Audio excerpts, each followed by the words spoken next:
I woke up last night and I remembered my debt to you. Being that I stand by the promises that I make, I jumped out of bed and I walked over to my desk, I turned on a light, and I began writing. At a minimum, to explain myself, but at best case scenario, to provide some reassurance that every storm ends, that nothing is forever, and that someday, without question, I'll make you proud. See, things haven't been the easiest lately, and it's funny. Sometimes things seem so intuitive. Sometimes they make so much sense. And then sometimes it feels like you open up a novel right in the middle and it's in a language you can't read. You know, life feels more complex than it really is, and I feel smaller than I really am, but don't be concerned. I've fought my way through worse. I promise you, you'll be satisfied with the result.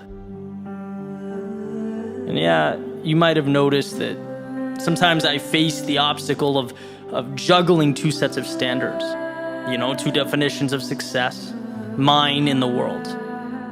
What I love and what matters to me versus what will increase my status, my standing in society. And honestly, it pulls me in two different directions sometimes. Makes me think back to years past and that discomfort I've experienced, standing on an empty foundation. But believing someday something meaningful would stand there. Realizing that when you put your head down and when you block out the noise, you can finally hear the most powerful voice of all, your own. That's why you take L's in the short term, to acquire meaning in the long term. I've found that courage before, and I'll find it again any second now. Don't you worry. And sure, you might have seen that every once in a while I forget about life's abundance. I just do. I know it's true, but it feels sometimes like the world pushes me to forget. I start comparing myself to other people, and I start thinking about what I could lose, what people might say, about what could go wrong. And it's like, sure, I know I'm the gatekeeper to my own mind. I understand that. In fact, I cherish the idea. But I guess sometimes doubt catches that gatekeeper napping and slips through. I always catch him eventually, though. I've had doubts before, and really all I did was keep moving by them. Kind of like that time I went snorkeling in Key Largo. You had to make your way through this jellyfish field to see an underwater statue. My first thought was, this is crazy. But then you move in and you realize they just exist. They don't have control or an agenda. And if you find the courage, they become meaningless. You can float right by them. So don't worry, I'll swim through and you'll see me on the other end. And I will catch that view. Not for Facebook or for Instagram. Because in a way I owe it to myself and I owe it to you. I didn't make these promises to run when things got challenging. I made them because they meant something. And yeah, from the outside in, things are not perfect. I get that. I understand. But if you just hang tight, if you just remember that I've been there before, I've climbed out, I've come back. In fact, the deeper the valley and the darker the night, the clearer the answer always becomes when I emerge. And it may be a journey, but however long it takes, I've gotten there. And I have to admit, yeah, it feels funny writing a letter to myself, but I need you now more than ever.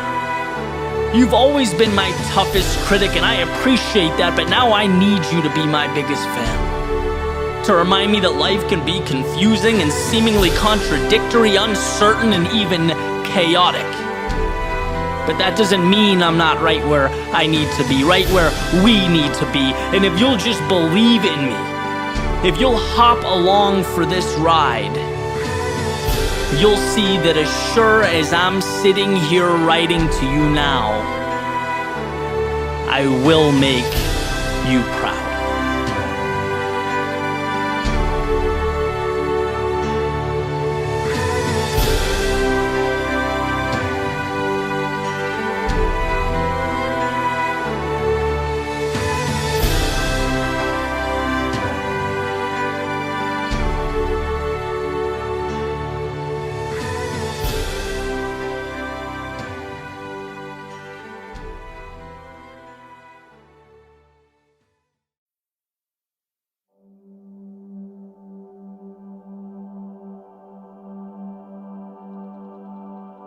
There's a saying that in order to become something new, you have to leave something behind. You have to detach in some capacity, remove yourself from the physical realm. Because the obstacles that we face are not physical. 99% of our problems are not physical, they're mental. And as you sort of drive that metaphorical ship into the horizon, the biggest deterrent's never going to be the anchor, or the headwind, or the bow line. No, it's going to be the storyline. It's going to be the narrative of the person navigating that ship. And it's interesting, because our first inclination when we feel stuck, it's always to point out, attribute our problems to the world and this predetermined position within it. Maybe that's the issue. We take our power, we put it into the universe, cross our fingers, and hope things work out. But that will always be a losing proposition. It will always come crumbling down.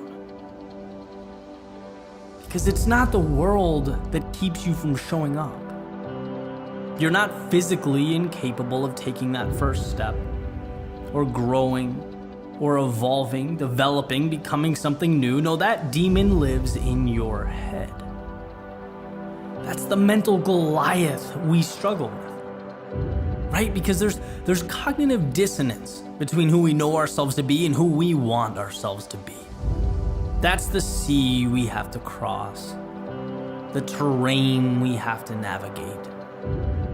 It's not the physicality of taking the steps. Anyone can do that. It's believing that you are worthy of the journey. And you have to ask yourself, is it that you can't become something new?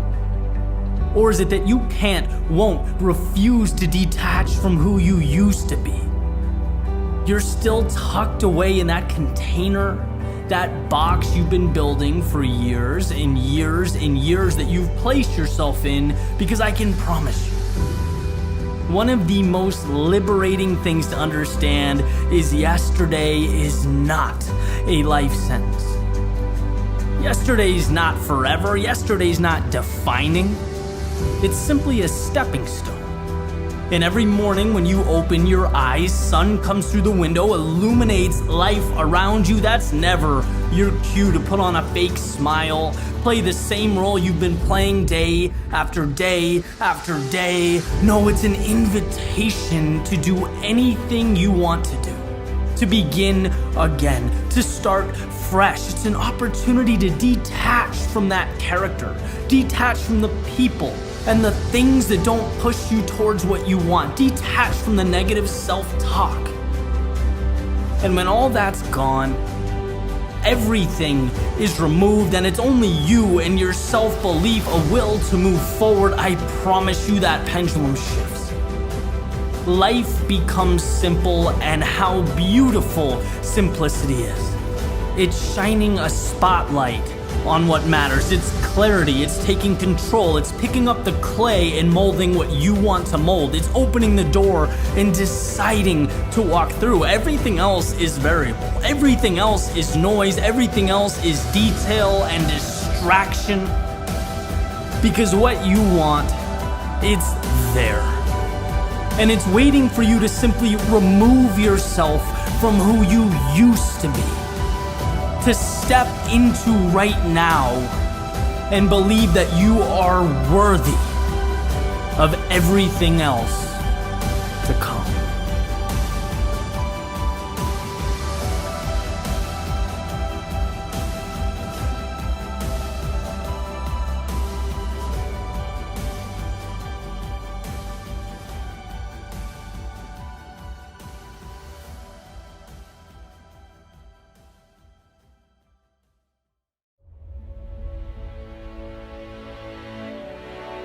For a second, imagine that feeling in your stomach.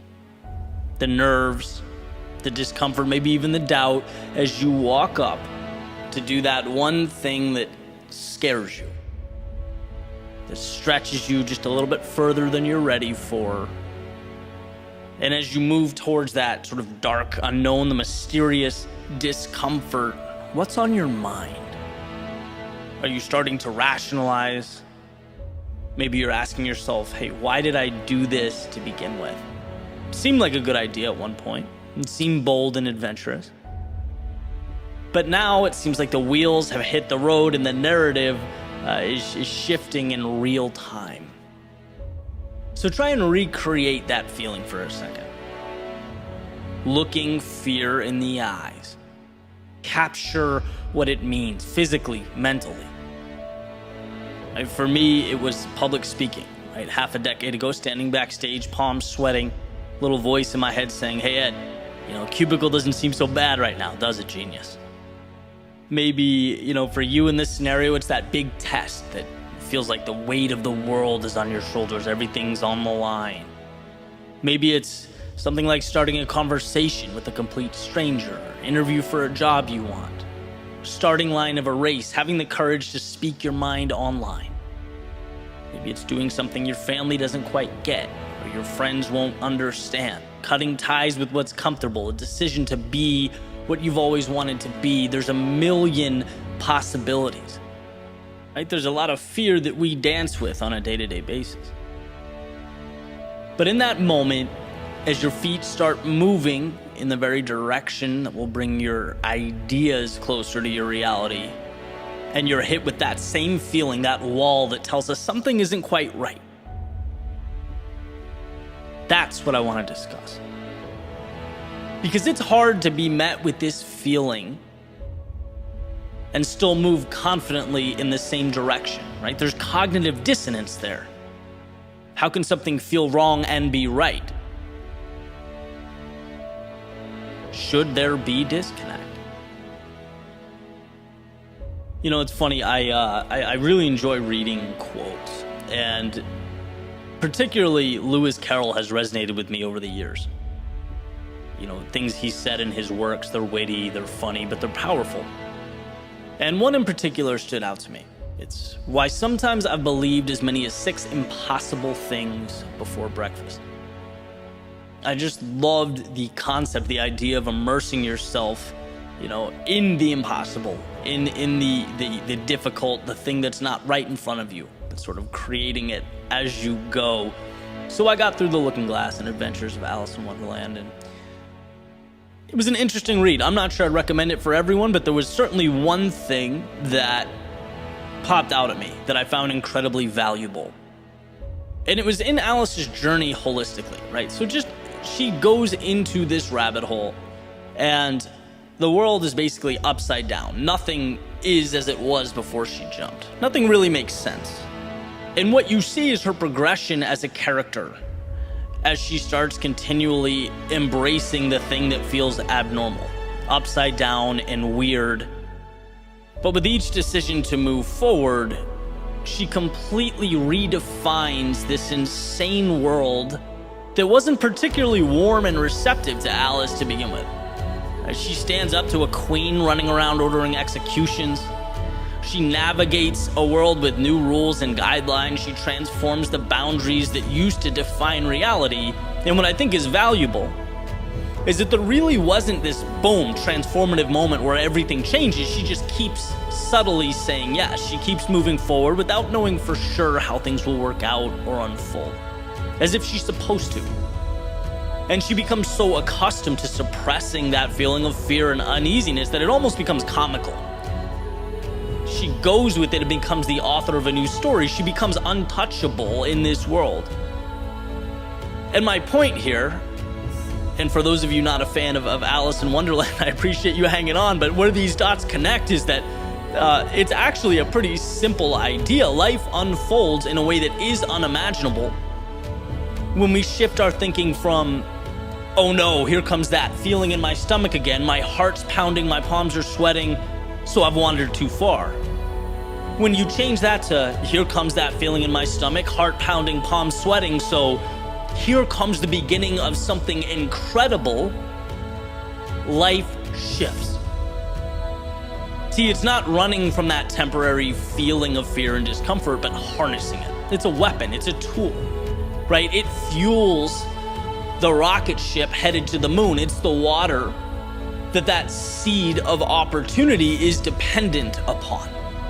And sure, it feels new and unsettling, and yeah, it's uncomfortable, but so is, as we learn, everything good. And sure, you could turn back. You could avoid that manufactured confrontation altogether, but man, you have to be okay never knowing what those peaks could have been. You have to be content imagining a life of adventure and not living it. And to me, that's a much steeper price, right? Because that feeling of fear in your stomach, it's temporary, it goes away, but the feeling of knowing you walked away when life held out its hand and offered you more, that doesn't go away. And see, I look at it like this. Two things change every time you say yes. Every time you acknowledge the organized chaos and move forward anyway, you move both your internal and external worlds one step forward. Internal, because life is your identity. And as has been said before, humans always follow through on who they believe they are. I've heard actors saying the most important decision they make is the shoes they put on, because it lays the groundwork for how you feel. You just feel differently about yourself in clown shoes than you would in basketball shoes than you would in dress shoes. You feel different about yourself in a suit than you would in sweatpants.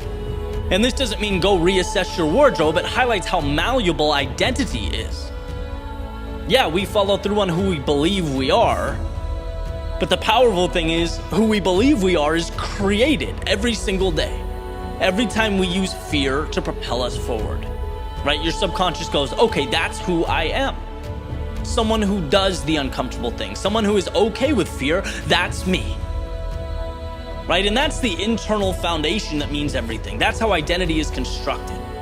And if you stack that up with action every single day, you won't even be able to recognize yourself.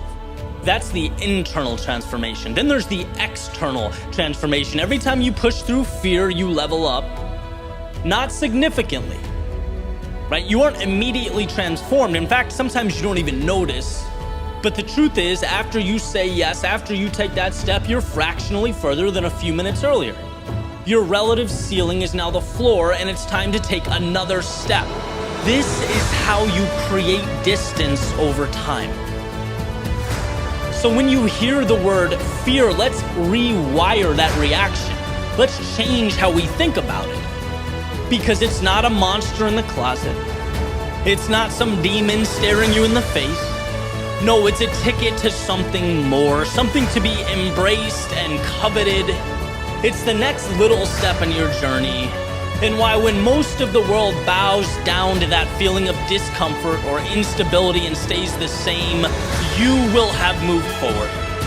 Not in a single leap, but a step that over time will become the reason that at some point, when you look over your shoulder, you'll find a life, a world, a reality that is unrecognizable in the context of where you began. It's why fear is not to be avoided or even tolerated, but sought out as the single variable that puts a pulse in your aspirations, gives hope to your dreams. The ideal life is not predicated on the avoidance of fear, but the ability to harness and capitalize on its power.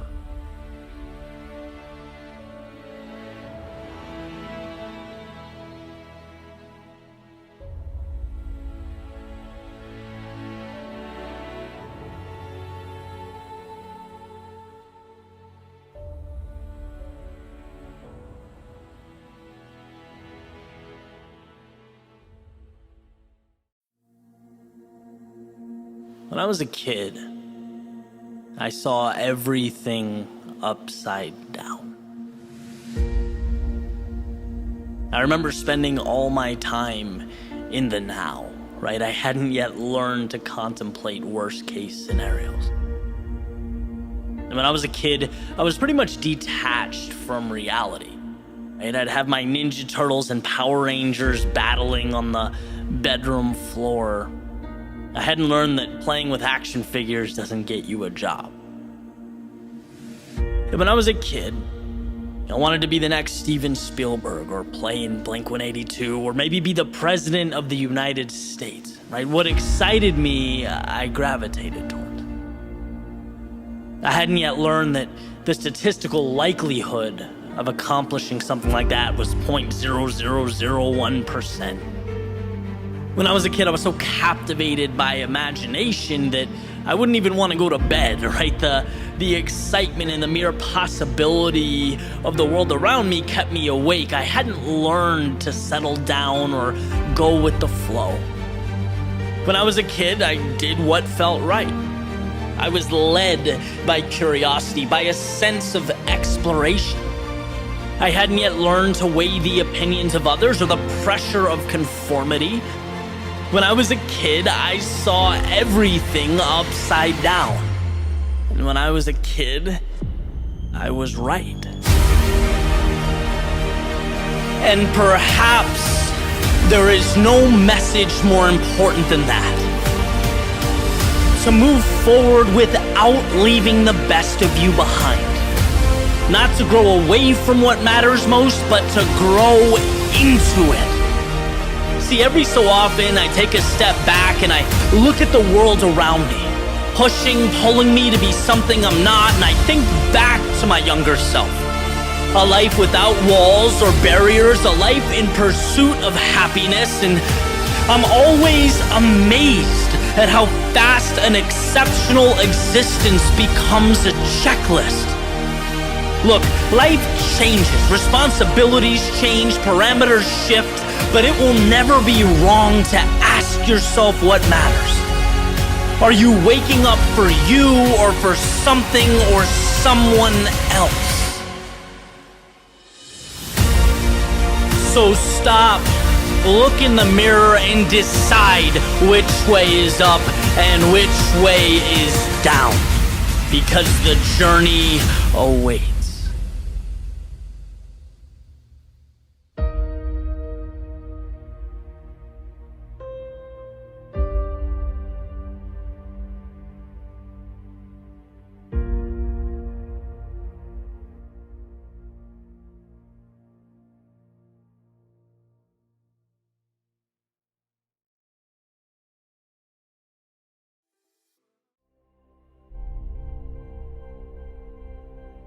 What are you willing to endure?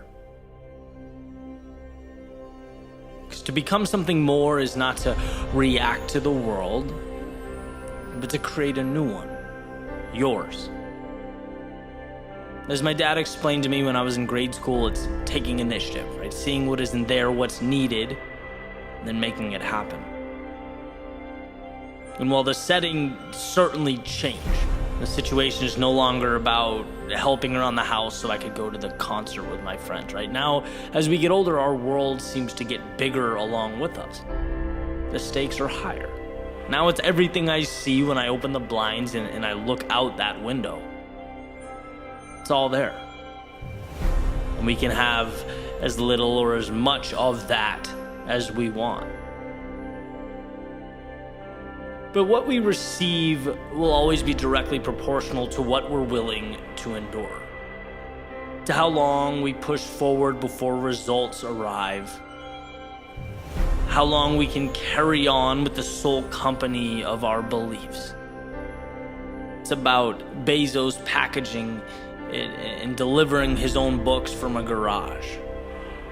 Right, knowing it's not about today, it's about tomorrow if he can just hang on, if he can just endure. It's Tony Robbins with $20 in his bank account, knowing that has no reflection on him or what he's capable of if he can just hang on, just keep pushing.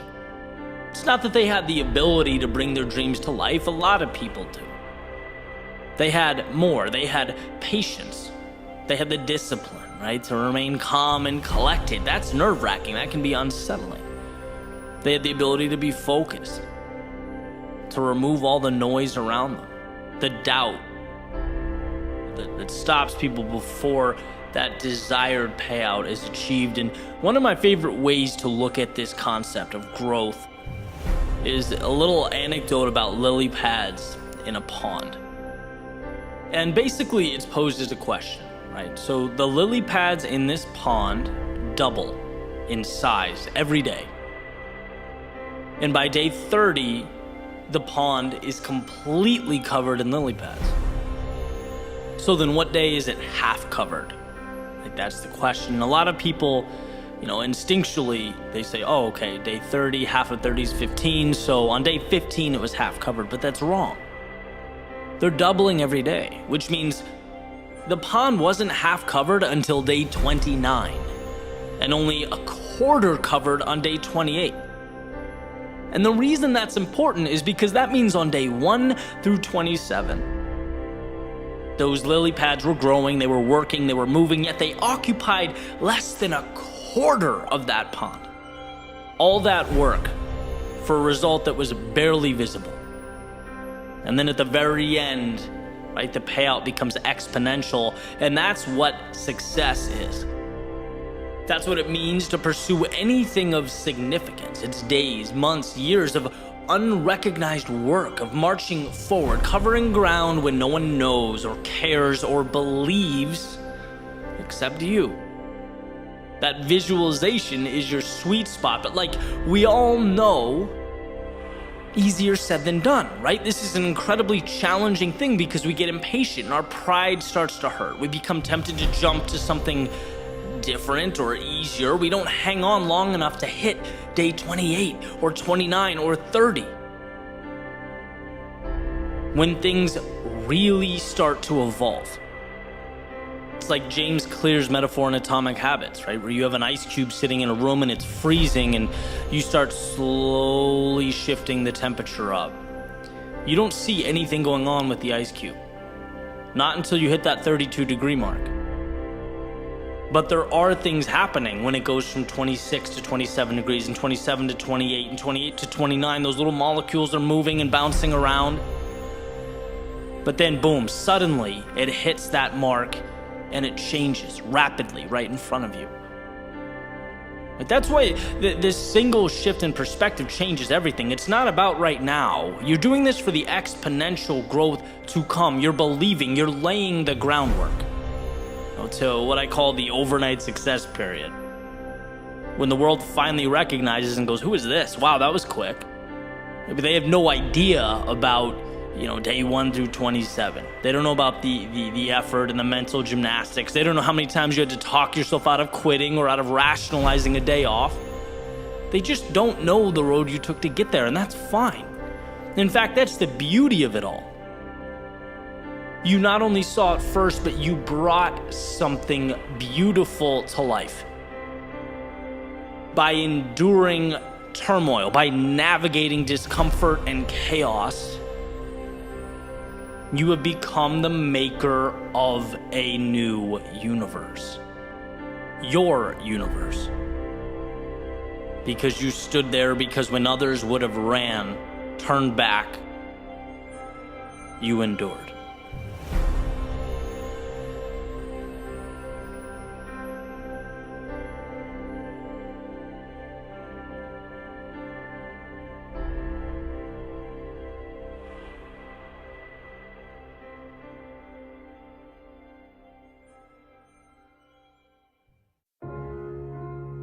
Found a quote the other day. It said, time heals nothing unless you move along with it. And I thought, well, that makes perfect sense. Right? You can't pursue a new reality, a new world, unless you can detach and depart from the current one. But that's in theory. And my question was, is it the destination or the path that holds us back?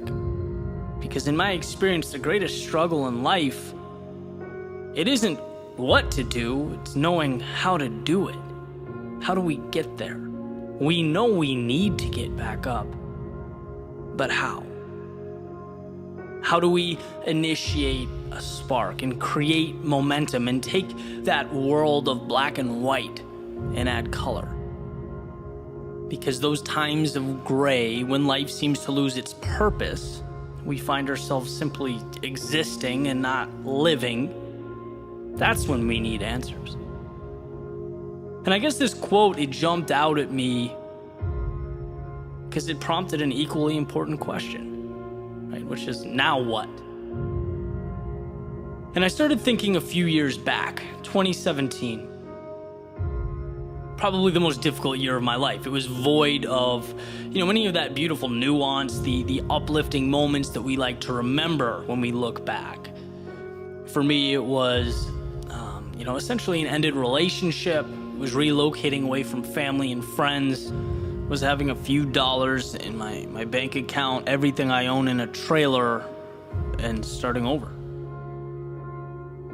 And what I'll never forget about that experience, in totality, was that I saw it colorless, bland, dark.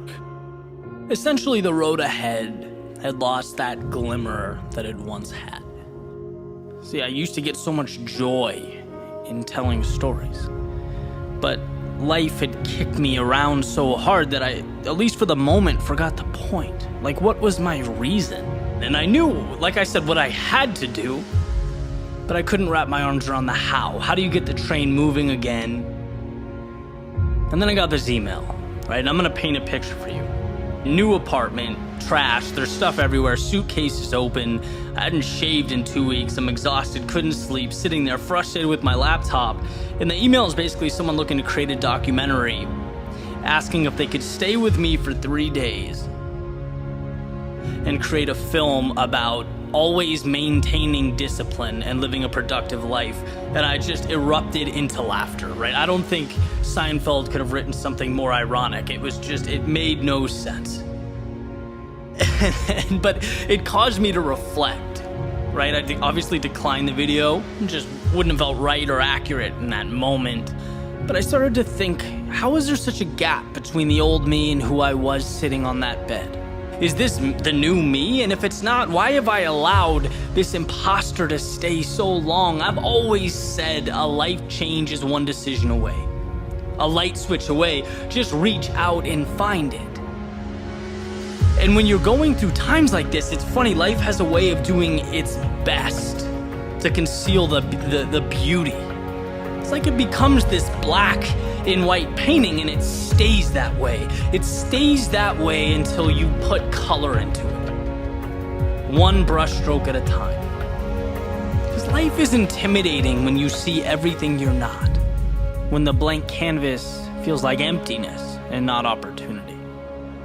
But life doesn't require of you the whole picture. Masterpieces, they aren't made overnight. They're not instantaneous. They are a product of trust, of faith. Not in the canvas or the brush, but in the artist. Through his eyes, he's capable of transforming his experience into art, his misfortune into meaning.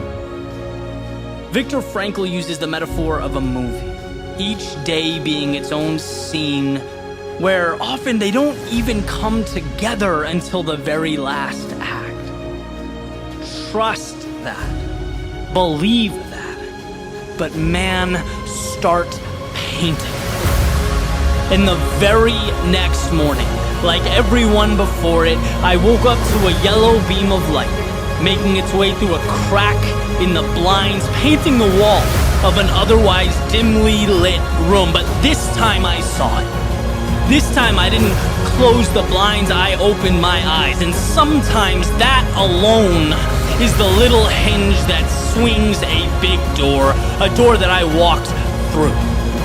And I saw the green of the palm trees, the beauty, the simplicity, and thought, how lucky am I to be where I am when I am. I saw a blue sky, a miracle in its own right, that's not confined to story or narrative, and well, maybe I'm not either. The white of the sidewalk leading me to wherever I choose to go next. The red of my running shoes hitting the pavement, the gold of the sun bouncing off the buildings, the black of a cup of warm coffee as I soak in the day, and the teal chandelier that hangs over the horizon as the same sun that started it all retreats after a hard day's work.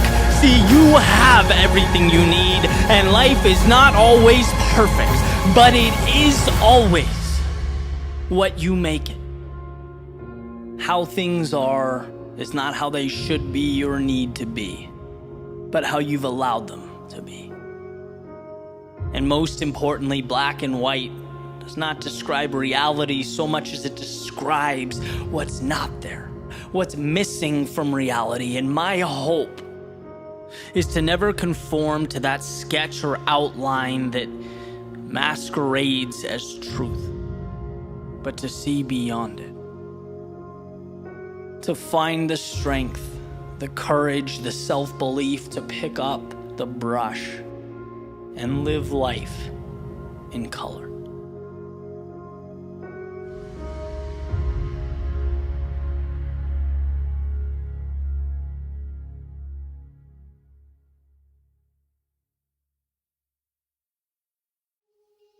I always believed that possibilities were infinite, that nothing was off limits. And so I collected in this box my plans. And man, I had such a full agenda, right? If you look inside, you could see them. That one in the back, that was the plan I made to leave my job and start over. And there, that was where I was going to build a better relationship with my sisters. That one, that was piano. I was going to learn to play piano. And that one, that's where I was going to move to a little cottage on the lake. I've always dreamed of seeing the sunrise over the water. And that's where I was going to start the business and begin a family. That's where I'd run my first marathon. But time slipped away, and plans seemed to accumulate.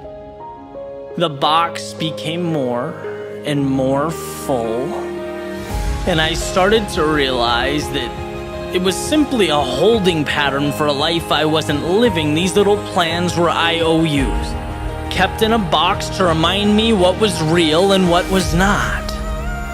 Maybe I missed the point. So I put down the box, slid it back under the bed, and I stepped out my front door and little by little began piecing together that new life. The job, the city, the cottage by the lake, the piano, the new relationships. I immersed myself in the detail. And what I saw was a life changing in front of me, not because of plans, but because I moved forward without them.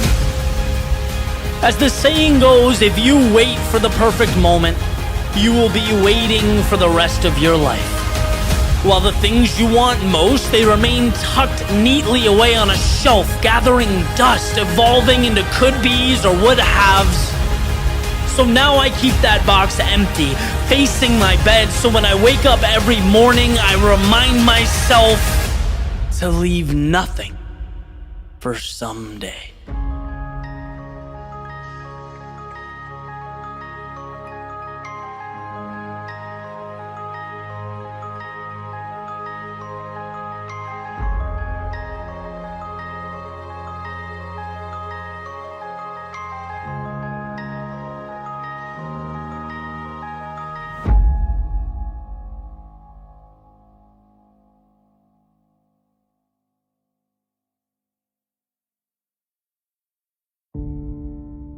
At the beginning, there was nothing. I'd just wait in line and bide my time. Move as the world moves, so you can think you're free and not know you're confined. Old stories and narratives, made just for me, and honestly, I'd never dare to live by new rules. Why? What would I do? There'd be nothing worse than those very plans falling through. Just imagine being the only one who happens to head for a horizon when the wheels fall off the wagon. Not on my watch. I'll watch the road, seatbelt fasten, nothing but time ticks away. See, everything else, it'll stay the same, okay? But then days, they turned to years, and I found myself in a maze that I made out of my fears, and regret seems to hang over my head like chandeliers, and nothing's wrong on paper, but paper planes need wings to reach new frontiers and new dreams. I guess they need new things, and some things they need to be made out of nothings, and those same things that you never dreamt about changing, they topple down around you, and my God, it's amazing. And those stars, yeah, they start for the first time to shine through when you take those some things and you place them behind you, one toe at a time. Yeah, that's fine. This will feel new, but slowly is better than never, and life reminds you that you're going to be something. I can tell you right now. And the best news, you don't even need it all figured out. Nothing's forever. Yeah, some things, they cause doubt, but when you trust your reflection, you don't need a crowd, and you don't need the trophies or applause from the cheap seats. You don't need an army to accomplish the real feats, and you don't need answers. You need not be certain, just know nothing happens on this side of the curtain. And until now, it's been the tale of the elephant in the chair, and you've been held down by the pain and those chains that aren't there. But it's okay now. You can get up and walk away now, because in honesty, you really had nothing to compare. But now, don't you see, living is just being free of the nothings that felt like something momentarily. It's just a sheep in wolf's clothing. It's a bite with no teeth, so don't run. Pet its head instead, that little thing, so sweet. Look, life isn't set in stone, it's something that you see. It's where the heart and head converge. It's where the sun and sky, they meet.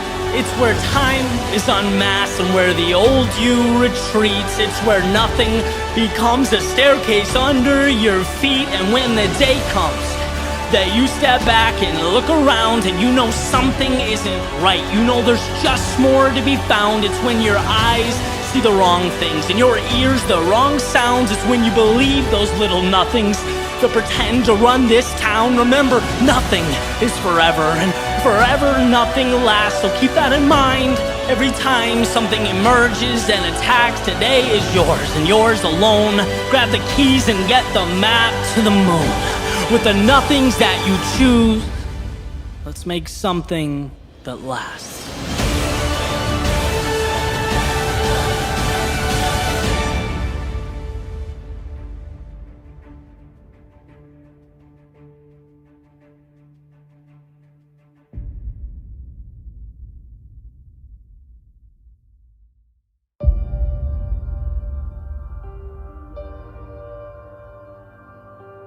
It's in our moments of greatest distress that we must find it within ourselves to see that which is difficult to see.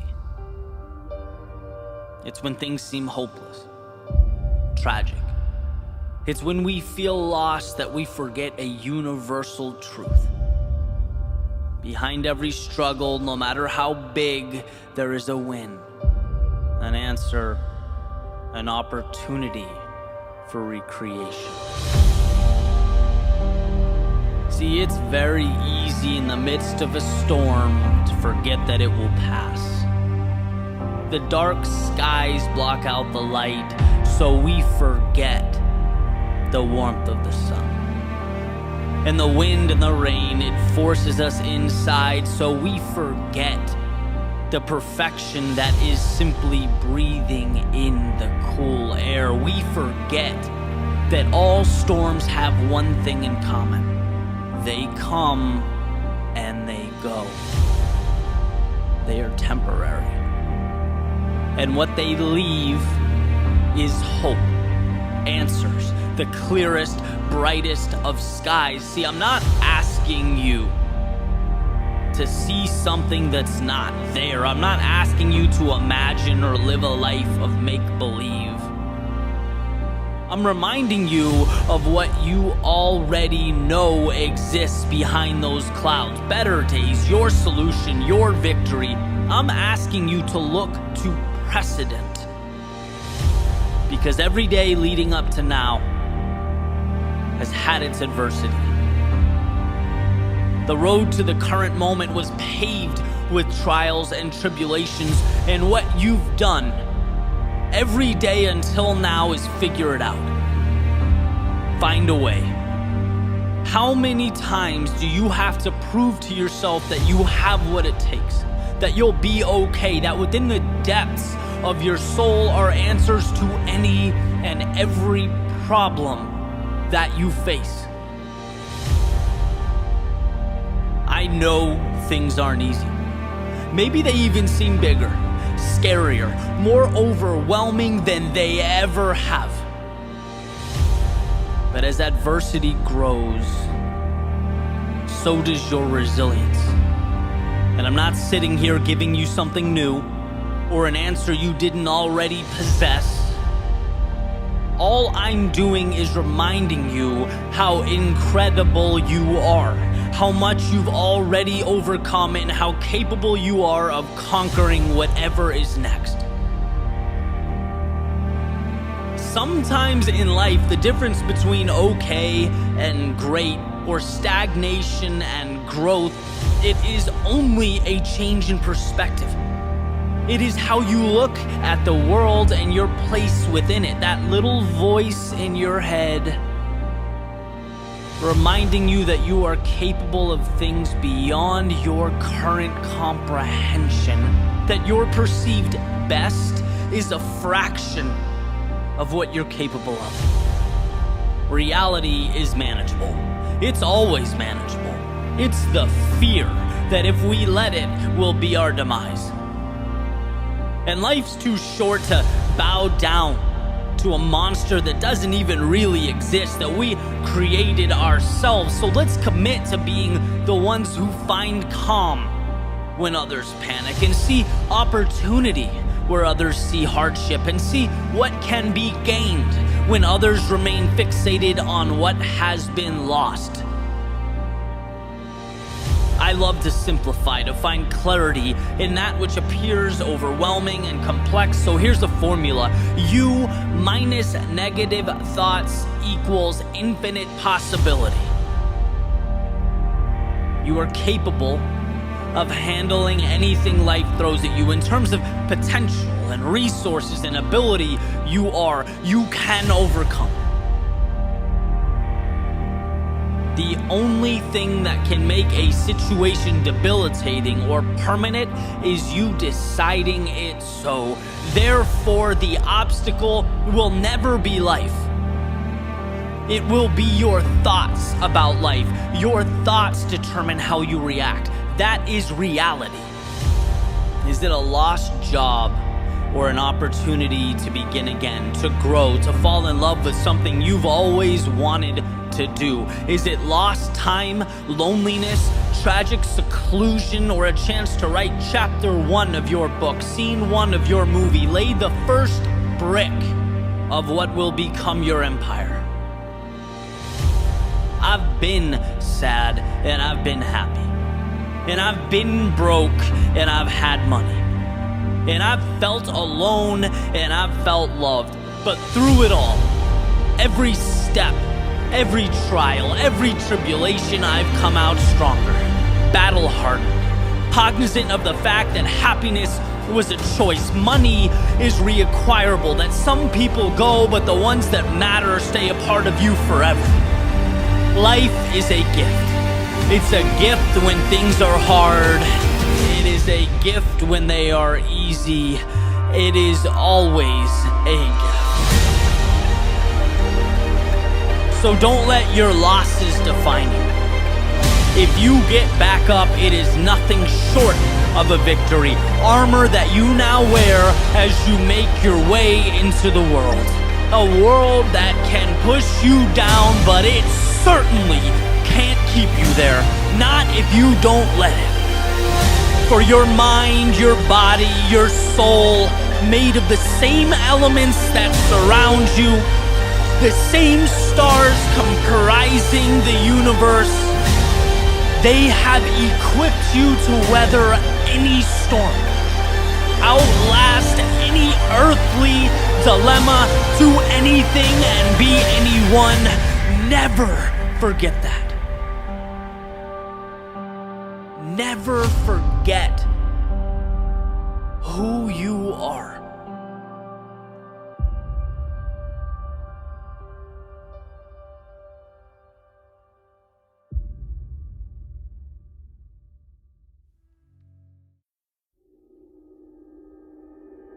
Being lost is not about what you don't have. It's about temporarily forgetting what you do have. Forgetting that contained within every dark room is a little light switch that hangs within an arm's reach. And see, the reason this is so powerful, the reason it's been so important to me, is because every time I'm in a lull or navigating a low point like we all do, I remember something that acts as that hand to pull me back up. I remember that everything I need, I have. See, I used to use the word stuck as to imply immobility, being powerless to the outside world, when in reality, I just had to remind myself that the path to recreation is always in front of me. And the map needed to navigate is always folded up in my back pocket. In essence, what I learned is that helpless is not a situation. Helpless is a decision. And one I'd simply never choose. Life's challenges, they are not a display of your insufficiencies. No, they are a reminder of just how powerful you are. If you never let yourself fall, hit a low, or lose your way, you'd never get to see the miracle that is your resiliency.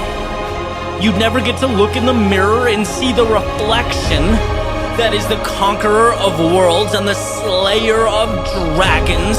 You'd never get to climb the mountain from which you'd ultimately look down and see a world of your making.